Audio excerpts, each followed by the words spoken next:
Don Pedro Viveros, buenos días. Buenos días, Juan Camilo, a usted y a todos los que nos ven. Gracias por la invitación.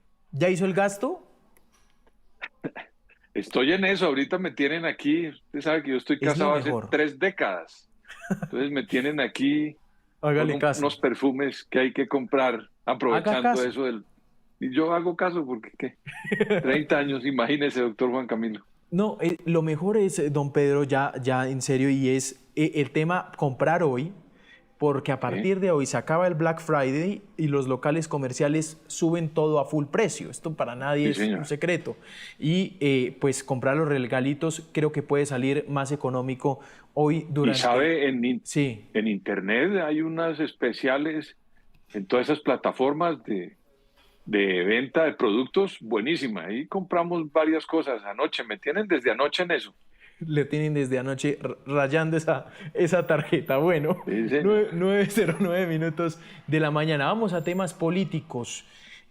Don Pedro, ayer se conoció la sanción, la decisión del Consejo Nacional Electoral, sancionar a la campaña Petro Presidente. Es una sanción también a miembros de la campaña, como la tesorera, como la secretaria general, como también el gerente de campaña, Ricardo Roa, y sanciones en contra de la Unión Patriótica y Colombia Humana. Los encuentran responsables de violar los topes de la campaña y no reportar en los libros de contabilidad las financiaciones de ciertos sectores, como es la de FECODE, por ejemplo, la de los profesores y la de la USO, ¿no? Que son los señalamientos que se hizo en la ponencia que terminó pues saliendo 6-3 la votación allí en el CNI. Don Pedro. Pues Juan Camilo, mire, yo lo miraría en tres aspectos. El pasado, y es que definitivamente la campaña del presidente Petro, según el Consejo Nacional Electoral, que es el organismo que regula ese tipo de temas electorales, gústenos o no. Y ellos dijeron que en el pasado, es decir, en el 2022, hubo una mesa que estuvo inclinada a favor de la campaña del presidente Petro. ¿Por qué? Porque gastó más recursos que las otras. Y en política, Juan Camilo, usted lo sabe, que cuando uno tiene más recursos, pues por supuesto tiene más acceso a todos los sitios donde uno quiere hacer política. Entonces, en el pasado inmediato, que es el 2022, Sí. tenemos un problema de esa mesa inclinada. En el presente, en mi opinión, hay una deslegitimación, si me permite el término, del discurso del mandato popular que el presidente Petro obtuvo. Él habla mucho de eso, de la legitimidad de su mandato, la legitimidad de su mandato. Y ahí hay un cuestionamiento que ellos no pueden evitar que se haga. ¿Y quién lo va a hacer? Pues por supuesto que los opositores. Hagamos solamente un ejercicio en el presente, Juan Camilo, y que esto hubiera ocurrido con Fico Gutiérrez, que hubiera ganado la presidencia y hoy estuviera el partido del señor presidente con esto en las manos para el disfrute de esa imaginación que le digo en la oposición. Usted sabe lo que hubiera hecho ese sector político con el país. Entonces, ese reclamo y esas críticas el presidente y su sector tiene que aguantarla en el presente, porque esa es la democracia. Y en el futuro, Juan Camilo, no me cabe la menor duda que estamos abocados a que haya una reforma política en Colombia, muy seria y de fondo, que involucre muchos aspectos, incluidos cambiar el Consejo Nacional Electoral.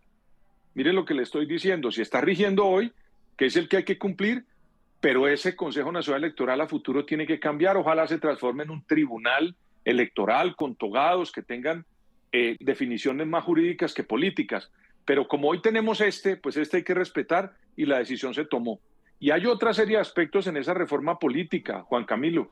Yo le cito uno que a mí me preocupa mucho, las campañas de circunscripción nacional del Senado de la República en Colombia son una especie de campañas presidenciales, Juan Camilo, donde aquel que tiene 15.000 millones de pesos llega a una curul en el Senado porque coge votos de todo el país para poder llegar.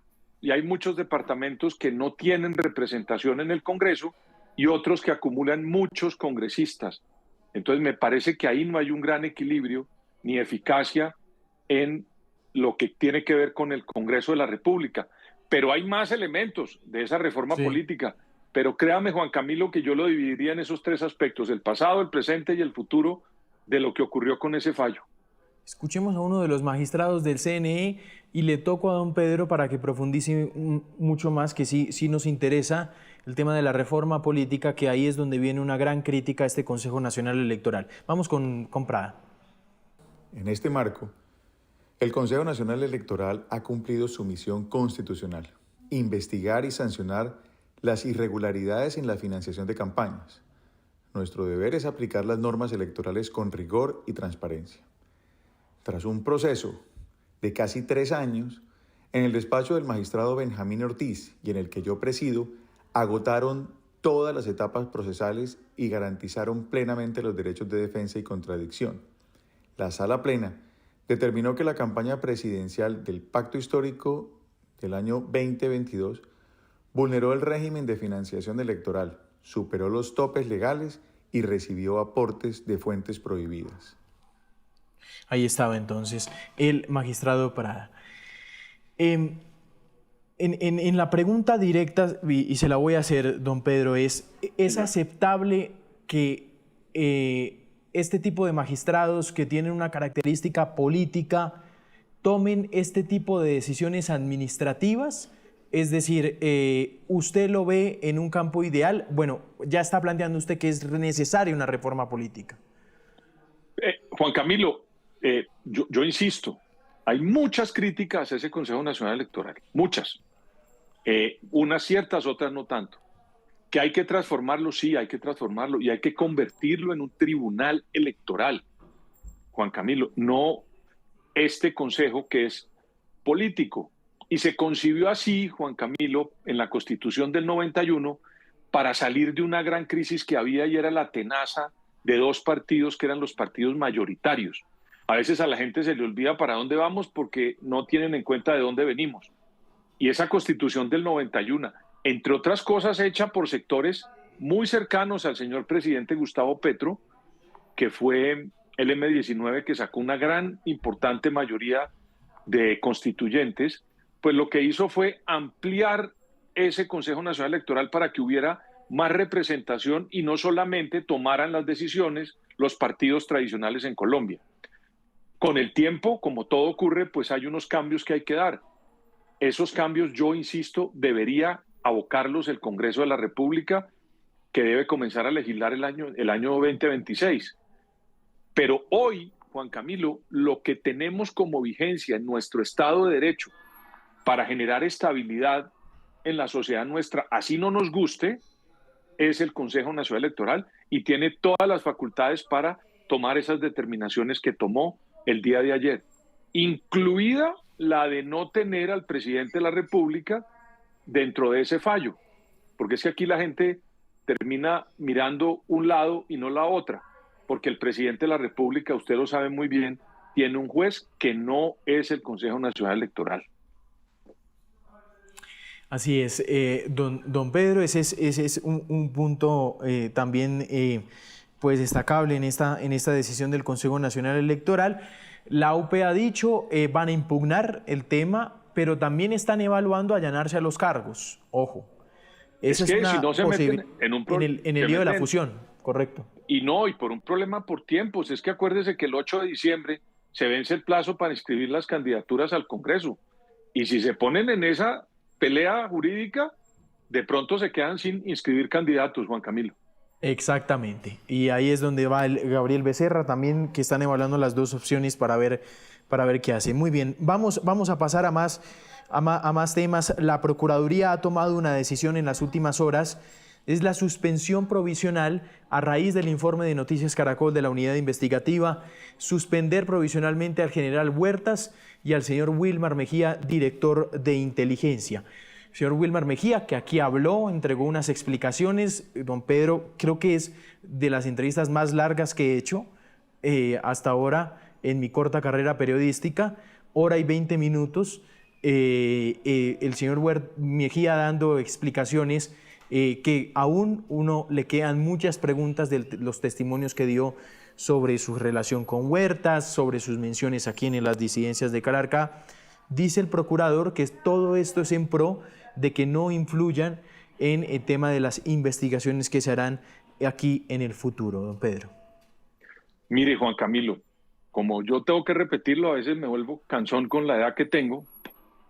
Yo cuando estaba en la universidad recuerdo muy bien que cuando a un ministro de Estado, Juan Camilo, lo llamaban los entes de investigación, ni siquiera le abrían el proceso y le pliego de cargos, sino que lo llamaban, ese ministro renunciaba, porque había una cosa que era la dignidad de los cargos públicos.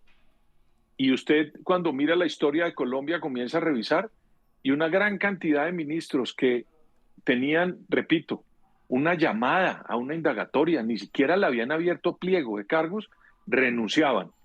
En el futuro los absolvían, pero ellos tenían ese respeto por el cargo, por la función pública, Juan Camilo.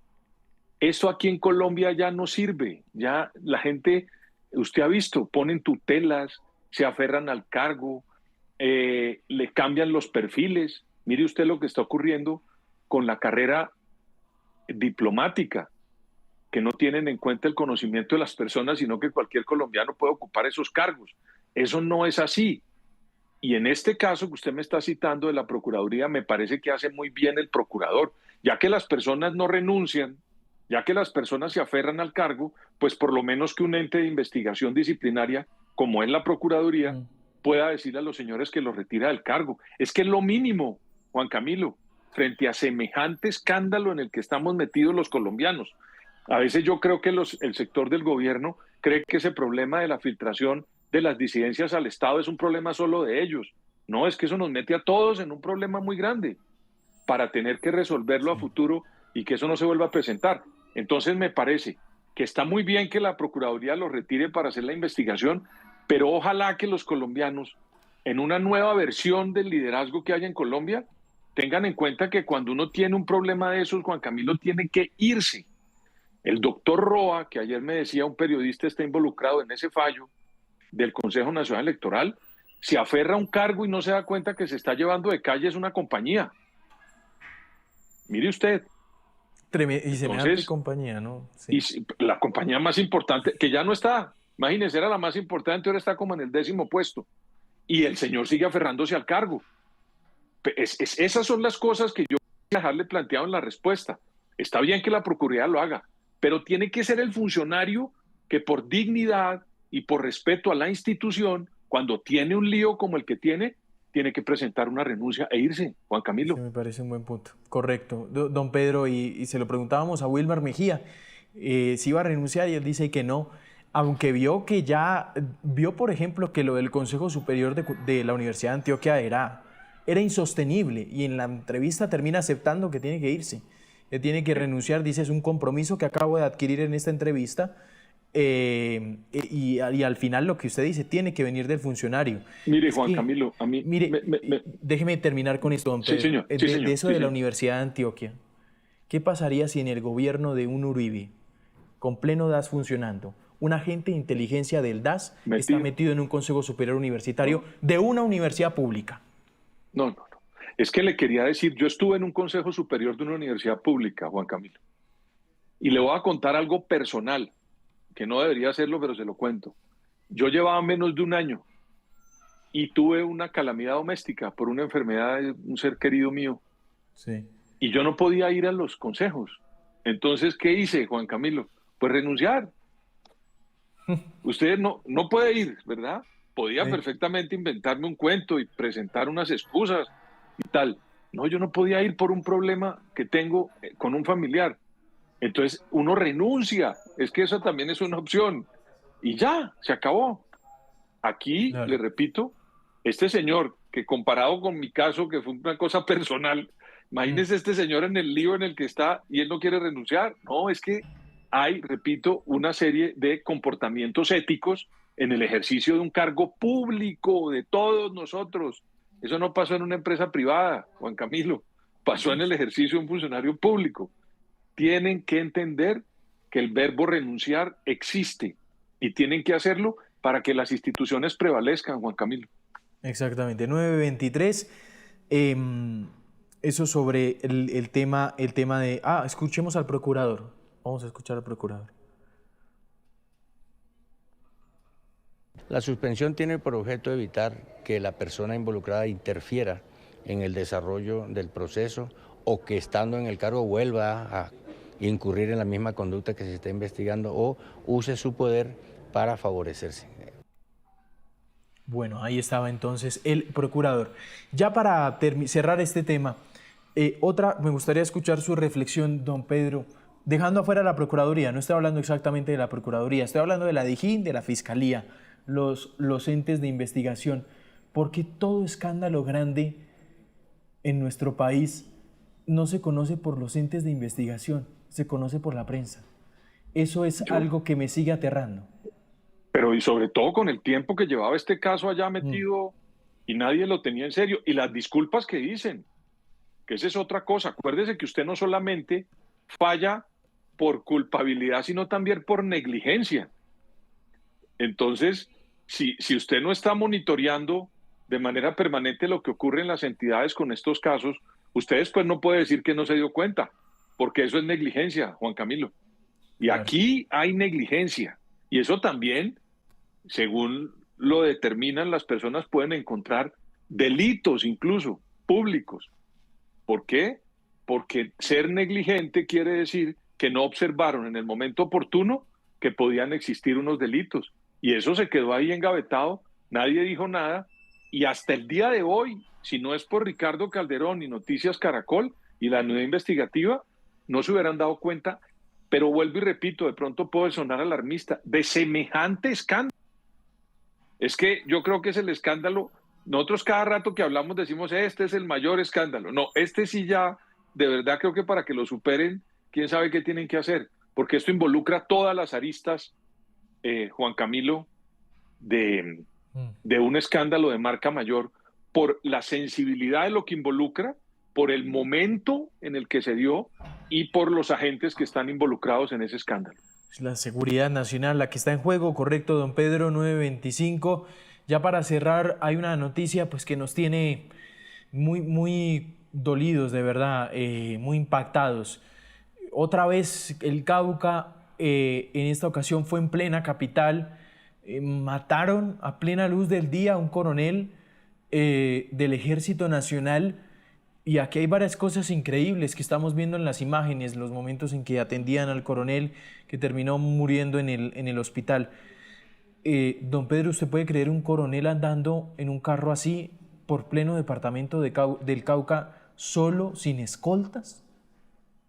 Yo quiero en esto también ser bastante suspicaz, si me permite, Juan Camilo. Sí. Hay que averiguar muy bien quién era este coronel. O sea, qué funciones tenía en el ejército, qué tareas cumplía, porque para atreverse a hacer este atentado contra un coronel en el Cauca, tiene que haber un operativo detrás muy grande, con muchas aristas, que nos permita a futuro saber muy bien con certeza por qué cometieron este atentado contra este coronel de la República. Le voy a dar el cargo, don Pedro. Sí, señor. Jefe del Estado Mayor de la Brigada contra el Narcotráfico en el Cauca. Entonces, ahí ya usted tiene unas pesquisas, yo no soy investigador, ni tampoco como el señor Mejía, como dice el que es infiltrado y no sé qué cosa de agente, nada de esas cosas. Exacto. Entonces, simplemente cuando uno ve la noticia dice, oiga, un momento, un coronel, una persona de un cargo como ese, suelto en el Cauca, le hacen este atentado. ¿Qué será lo que hay detrás de eso, Juan Camilo? Ojalá que alguien con la suspicacia que tenemos nos entregue unas respuestas, porque a mí sí me parece demasiado complejo que esto haya ocurrido, y la muerte de este coronel, por supuesto, que indigna. Pero repito, ojalá que eso no se quede ahí y alguien nos diga qué fue lo que ocurrió y por qué ese atentado. Es decir, lo que quiero decir con esto es que ese no es un atentado de un bar donde alguien salió y hizo una cosa por querer hacerlo. Para lograr eso, tiene que estar detrás de eso una operación muy grande que ahora, pues como usted lo dice, puede tener involucrados a sectores del narcotráfico, Juan Camilo. Pues don Pedro, 9:28, muchas gracias. Feliz fin de semana. Un saludo y que le vaya bien a usted en el Black Friday.